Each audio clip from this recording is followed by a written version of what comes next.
Let's go. This is Boys at Arms versus Reservoir Dogs. Last cast of today. It's still a 3-3 league. This is Division 6, but the players are 1300 to 1500 elo range, I believe. So I have quite a selection of different skill levels today. So the home maps are Battle of Africa to Arabia and Nomad, respectively. While with Arabia being being the home map of Reservoir Dogs. So we're starting with Reservoir Dogs home map. So let's just dive into the civs here. Drafted civs, 3 civs only per team to draft. No bans, no nothing, but means essentially no mirrors. Danger Pig as the Franks here. Not messing around with the tryhard picks here. This is one of the best pocket civs in the game. As mentioned before, instant 20% hit points on the stable units for the Franks starting the Feudal Age, and also instant farm upgrades, giving a nice boom to support your economy and cavalry spam. Hello Tom as AOE. Topside we have the Son Solo here with the Vietnamese playing topside here with Vietnamese pocket. Not today, I think, Toms, but I'll keep it in mind. I've been casting for 2.5 hours already, so I don't want to keep going for too long today. But I actually plan a casting session tomorrow as well, so if you'd like to see that tomorrow evening, I could do that. Vietnamese flank here for the Sun Solo, plus 20% hit points on archery range units. Rattan Archer as the unique unit, strong counter archer player, and Vietnamese civilization bonus, getting to know the location of enemy town centers. So you know what you're up against. Vietnamese, Mayans, and Britons, Ethiopians down there. So speaking of flank civs, the other flank here being the Britons. Britons-Vietnamese combination, meaning that the Vietnamese also will benefit from the 20% faster production of archery range units. Now, Reservoir Dogs here, Exion in the pocket with the Magyars here. Magyars instant melee upgrades for the melee units, applying to infantry and cavalry alike. Giving the Magyars a nice scouts opening, they also have a 50% discount on 15% discount on the scouts from the stable, so makes it easier to flood scouts while extending your economy at home base, being the Magyars. I expect Exion to play the scouts here. Canny Monk as the Ethiopians. Faster firing archers, 20% faster firing archers always comes in handy in fights, having that little advantage. And makes it easier to engage against the Britons, at least in the Feudal Age, before Britons get their +1 range per age, as is the case. The Sonzola here with is now scouting El Pollo Diavolo's side. El Pollo Diavolo also with a tryhard Arabia Civ here with the Mayans. So I'm looking at the gold positions on the map here. Most of the players have their golds forward, or possibly on the hills here. So back gold for Ethiopians, back gold for Magyars could be an advantage here as the game progresses. Yep, another set. Last set of this casting session. I plan to cast League tomorrow as well, though. So tomorrow evening you could expect some more League games. So extensive walling already here for Chai with the Britons. Protecting the berries here from what I think could be, what is probably going to be a straight archers opening for the Ethiopians here. Feudal Ages on the way, we see 21 pop scouts from both pockets, and 22 pop archers, quite common for team games, 22, 23 pop in the case of the Mayans, but that's because the Mayans start with another villager as well. Might see a blue guild struggling then. Ooh.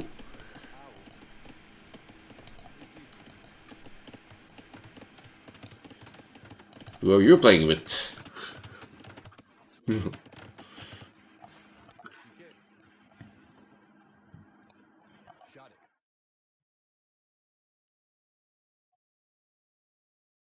Genius Squad. Okay, cool.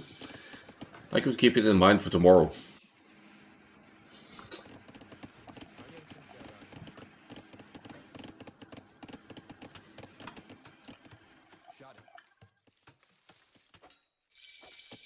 No, Scout taking an engagement here for Exion, but he can't really move in towards the DC here. That should just mean losing HP on the Scout.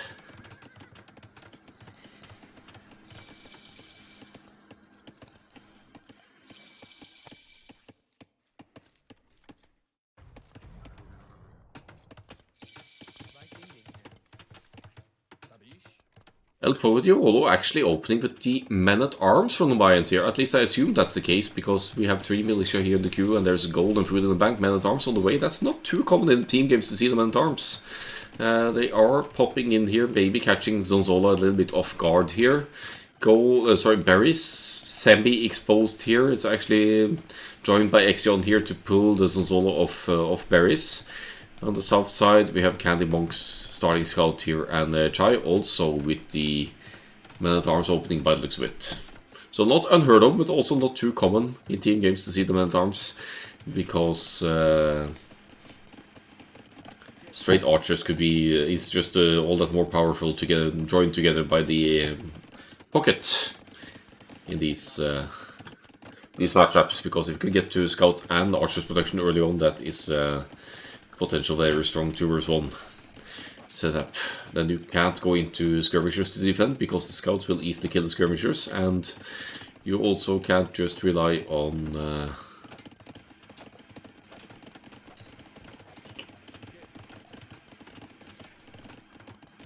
archers alone, because there will be archers and scouts working together.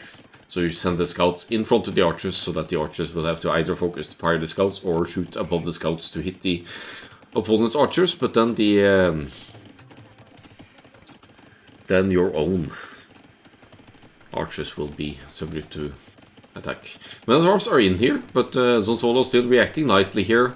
Walling the men-at-arms out will of course have to move away units here to survive, but he also has a healthy amount of archers out. Second range getting delayed a little bit here, but it doesn't matter all that much with archers now already out. Focusing on the men-at-arms before El Pollo Diavolo can get any kills in. And also at home base, El Pollo Diavolo is being hit by enemy scouts here, so it's lost 1 villager to this aggression.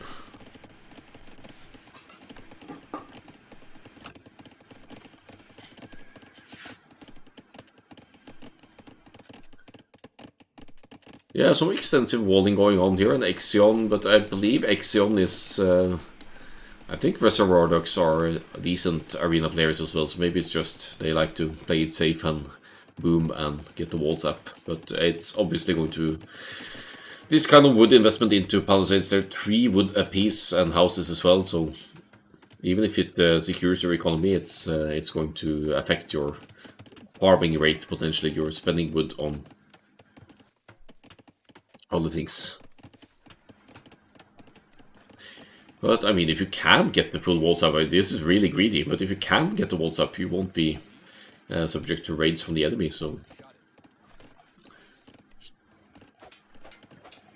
you have a false sense of security in that regard, with the palisades that are easily broken, after all.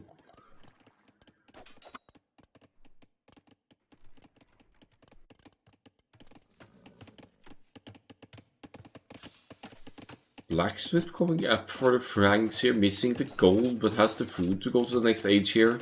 Could be just to get the upgrades and to play an extended feudal age here with the defense attack coming in. Exion, however, getting some great villager snipes here. That's 2 kills for Exion on the purple pocket, who has the scouts all the way at the other side.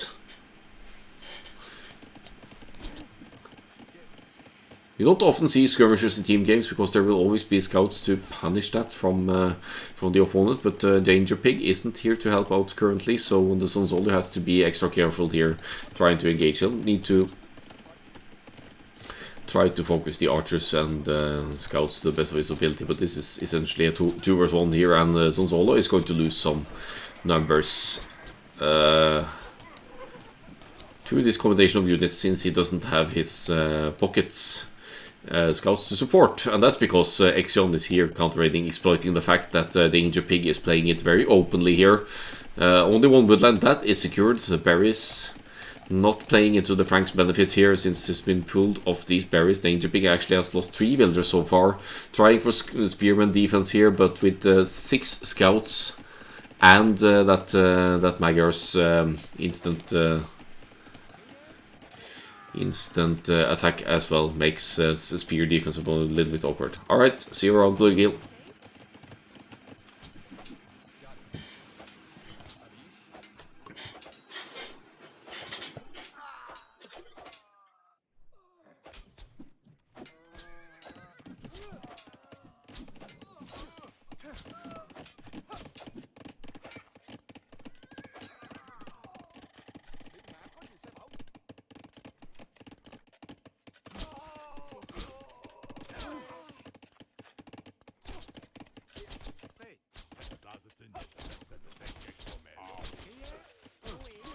Some great damage done by Candy Monk here on the Danger Pig now with, I don't know where Exxon Scouts went, they went back home to clean up maybe, but now the archers are here to, again, leave Danger Pig struggling here. Still lacking the gold to go to the cast stage, has the 2 buildings needed, but lacking maybe 40, 60 gold, something here.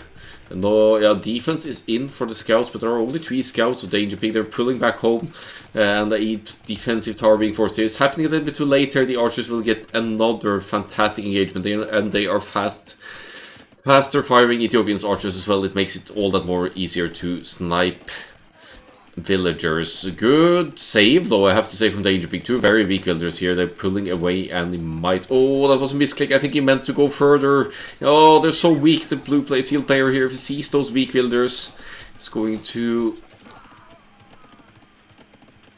Well, he got one of them. Okay, all in all, decent recovery there for Danger Pig, but has lost so much now. 12 builders lost here. Going to the cast age at a very fragile economy here, having lost these units, will not be able to pump out a lot of knights here. In fact, might not even be able to sustain 2 stables right away, while we have Exion already in the cast age here and producing double stable knights. His full wall at home will not be raided by enemy cavalry forces here unless they break in somehow, and he still has these scouts alive from the village engagement as well.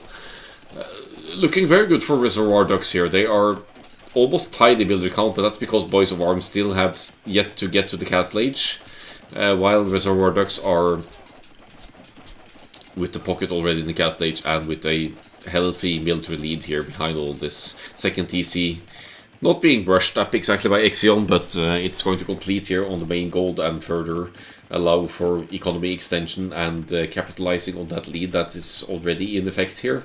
Danger Pig 31, Exion 40.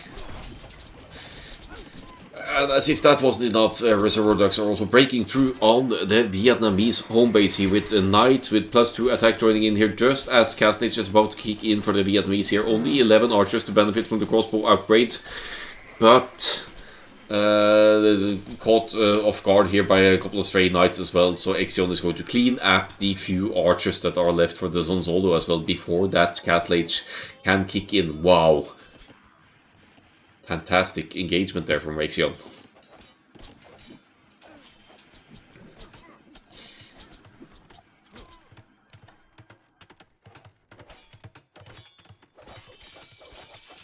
Well, looking at the overall KD here, it's very much on the positive side for Exion and Candy Monkey. 25, 25, 10. Still keeping that military lead and definitely establishing an equal lead here as well. And Candy Monk going into pikes now. Wait, no, that's Ethiopians actually. They get that instantly. University going up for an early ballistics here, and a healthy group of archers for Candy Monk to contest the Britons soon to become crossbows. Britons with the range advantage now. They get that +1 range instantly. Bodkin just completed it for Candy Monk, so currently the range is similar between the Britons and the Ethiopians, but with Bodkin kicking in, the Britons are going to be looking at +1 range and could use that range to their advantage to focus down Ethiopians' archers or crossbows.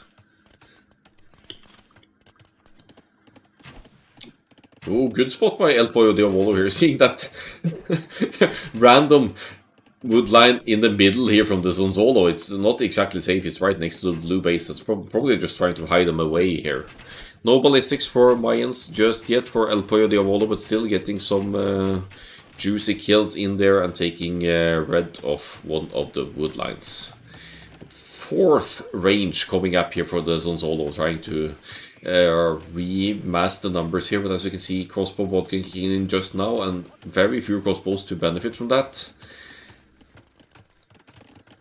Triple TCs even for the Ethiopians here, so Reservoir Ducks, they're just going to capitalize on that builder need, and it's going to snowball out of control for them. For the opposing team, that is.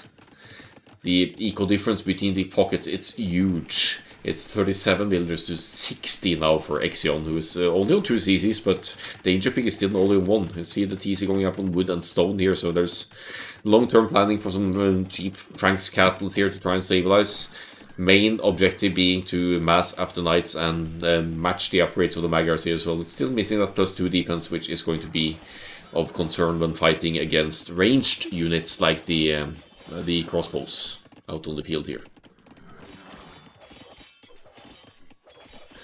Danger Pig all alone here will need to be joined in by some friendly forces to survive this engagement. Here comes Zonzolo to join in. Problem is, El Pollo Diavolo takes the advantage of that, knowing that help is needed over here.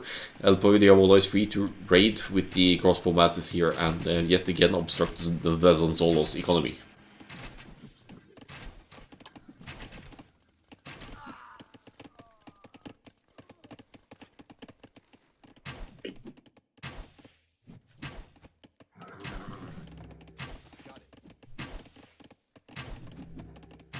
Even focusing down production capabilities here. Knights numbers, yeah, still lacking that +2, but obviously Danger Pig will need and want numbers as well. They are in a 2 vs 1 situation here, but Exion pulls back towards the hill, has +2 defense in, so it makes it it's more awkward for the Vietnamese with only 12 crossbows here to focus fire these knights.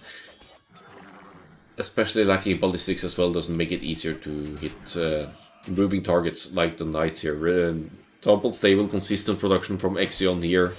Even semi-close to an Imperial Age transition here, lacking the buildings, but if idling a little bit here and pushing, getting those buildings required up, then Exion will be beating the Franks to the Imperial Age big time, which it probably will anyway with almost twice the economy.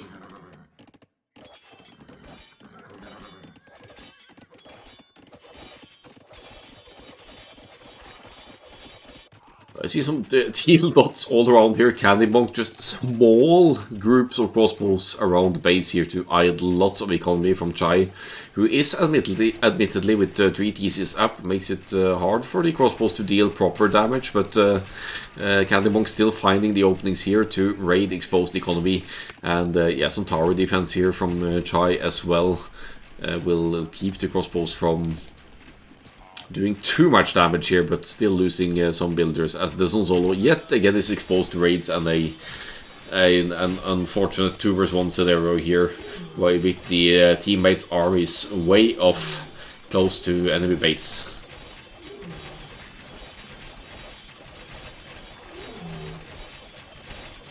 Sounds like the wildlife is even against the Zonzolo here. Rams being added by the Mayans player El Pollo Diavolo here. Eco KD. Exion didn't lose a single villager, so the early walling is paying off here, but a double group of crossbows here now breaking through the palisade walls could at the very least even out the population eco difference between the Reservoir Ducks and Bois' arms pockets here. Ballistics still not in for Zonzolo here, and no wonder with the big raids going on here. Zonzolo's army is forward, nothing at home to hold against this. All of Zonzolo's armies are forward, that's all of the crossbows. So Alas is going to struggle to provide military for his team at home base to take engagements here. Axion doesn't freak out here, is able to salvage most of the villager population. Did lose 13 villagers, but is still ahead here. And behind this we have a Candy Monk with Ethiopians going to the Imperial Age with almost 60 crossbows to become arbalists. And also even out that Britain's extra Castle Age range with the Bracer upgrade. Zonzolo is down to 18 villagers and 13 military. It's horrible the raids he's been exposed to over here. His forward crossbows at least getting to enjoy themselves over here, but with one flank essentially completely dead, there's not really any way back here for Bois at arms here, I think, unless they're able to do some serious counter damage here. But Axion still has the knights numbers, 36 knights to only 9 from Danger Pig, the Frank's pocket. Going to get us around here on Chai's crossbows and clean those up. And Candy Monk joins in as well. All 3 armies of Reservoir Ducks here to clean up what's left of Bois of Arms. Aggressive armies. Axion clean up at home base as well. And now looking at the situation, 50 village difference, 5 times ability for Reservoir Ducks. This is playing into Reservoir Ducks' hands here by far. Nice defensive castle on the hill here for El Pollo Diavolo as well. And maybe with the Imperial Age kicking in for Candy Monk, that's the point where Bois of Arms just tap out and call it here. We do have the Britain's player going up as well though. And Candy Monk's crossbows, they're all pretty darn far away from the Britain's home base. So there's potential for some aggression here for Chai now, but more numbers also being added. Arbalest on the way. Bracer, not so much. Arbalest before Bracer here, in fact. And now, finally, ballistics for the mines as well. That's a fairly late ballistics, given the crossbow aggression. Castle actually getting denied on the hill as well.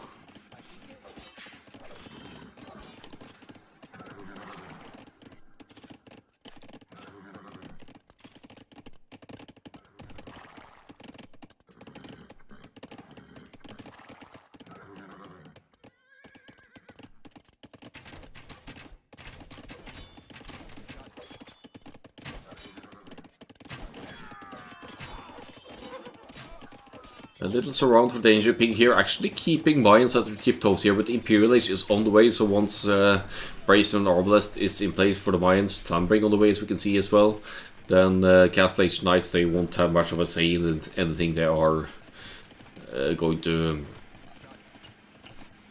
not going to be able to deal with even small chunks of Arbalest because of the extra range and damage that Arbalest and Bracer brings. Or Bracer brings range and damage, and Arbalest just brings better stats in general.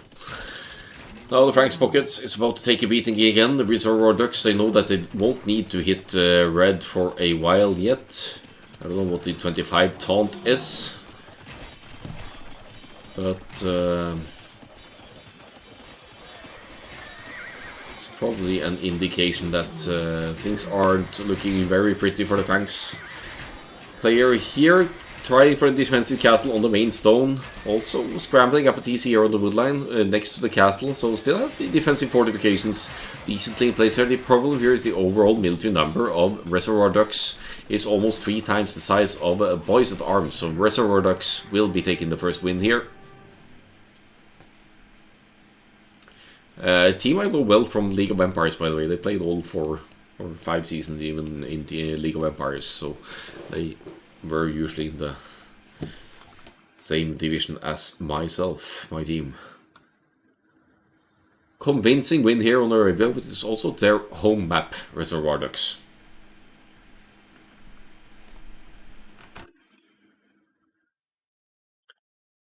Axion, arguably man of the match here with the cavalry play, preserving the numbers, getting earlier up to the castle age by good margins through the raids done on the opposing pockets early on. Sub 22 minutes here, getting to that night's production nice and early, and overall army high just almost always ahead here for Reservoir Ducks. Better eco, less touched, eco at home, Exion Tid. Fall subject to some cross forwards there at some point, but cleaned that up rather quickly, and then they were free to counter engage yet again.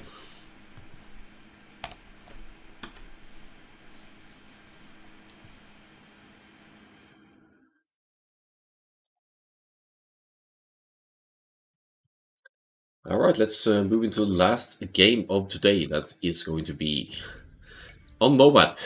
One of my favorite maps. My favorite map, probably. It is Bois at Arms home map. So let's see if they are able to reclaim their honor and take a win here.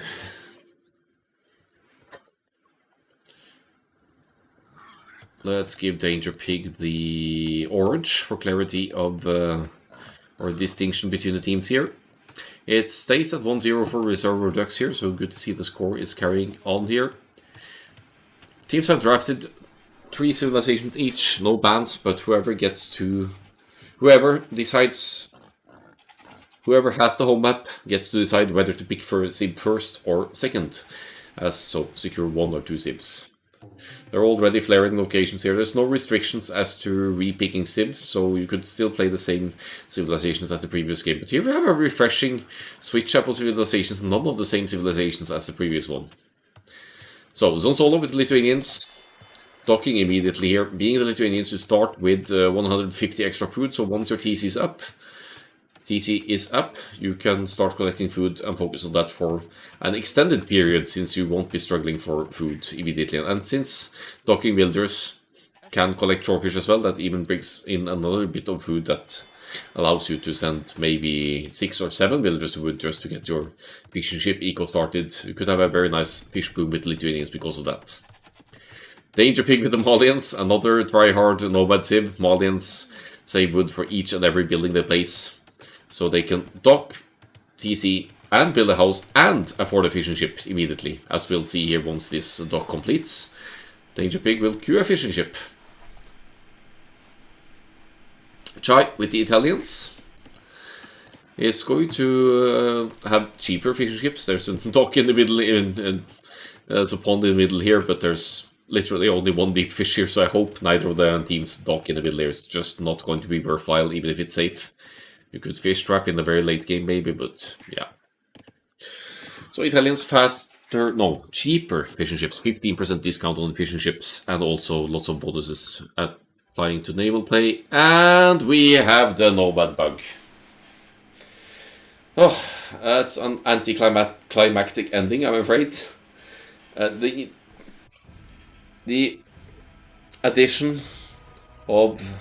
Okay, I can't get away from this, but the addition of the treaty mode, which is a good way to prevent early nomad laming, and there are some advantages to it, but the fact that they added this, unfortunately, means that you won't be able to replay standard nomad again. For some reason, it only applies to nomad, and not to land nomad, step, and the other nomad starts, even if they have treaty to it. It's only nomad.